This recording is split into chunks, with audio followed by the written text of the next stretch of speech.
वचन मानने में ही सुख। श्री गुरु तेग बहादुर जी कैथल विश्राम करके बारने गांव आ गए। इस गांव के बाहर ही ठहरकर गुरुजी ने पूछा कि यहाँ कोई गुरु नानक देव जी का सिख रहता है? उन्होंने कहा, महाराज, यहाँ जमींदार सिख रहता है।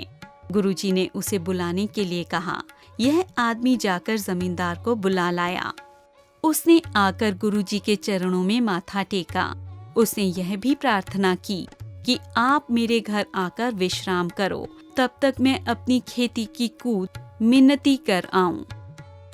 गुरुजी ने उससे कहा कि आप हमारे साथ घर चलें। तुम्हारी खेती का गुरु रखवाला है, तुम कूद कराने न जाओ। जमींदार ने वचन को काटते हुए कहा कि महाराज, आप चले जाएं, हम शीघ्र ही आ जाएंगे। ऐसा कहता हुआ वह सिख वहां से चल दिया। जब उसके खेत की कूद हुई तो पहले वह 200 विधा थी, अब वह 100 विधा हो गई। उसके शरीकों ने कहा कि कूद करने वाला रिश्वत खा गया है, कूद दोबारा होनी चाहिए। जब खेती की दोबारा कूद हुई तो वह 100 विधा ही निकली। इस बात से उसे गुरुजी पर विश्वास हो गया कि उसे वचन काटना नहीं चाहिए था। उसने गुरुजी के चरणों पर माथा टेका।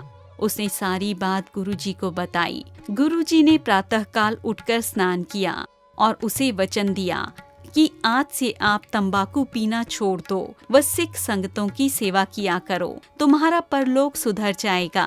तुम्हारा वंश जब तक हुक्के का त्याग करके खेती करेगा तब तक बहुत बढ़ेगा, परंतु यदि हुक्का तंबाकू पीना आरंभ कर देगा तो कंगाल हो जाएगा, सारा धन भी जाता रहेगा। गुरुजी का वचन मानकर जमींदार ने गुरुजी के चरणों पर माथा टेका और हुक्का पीना छोड़ दिया। भाई संतोख जी लिखते हैं कि यह हमने अपनी आंखों से देखा है कि जब उसकी कुल का एक आदमी हुक्का पीने लगा तो वह अति गरीब हो गया।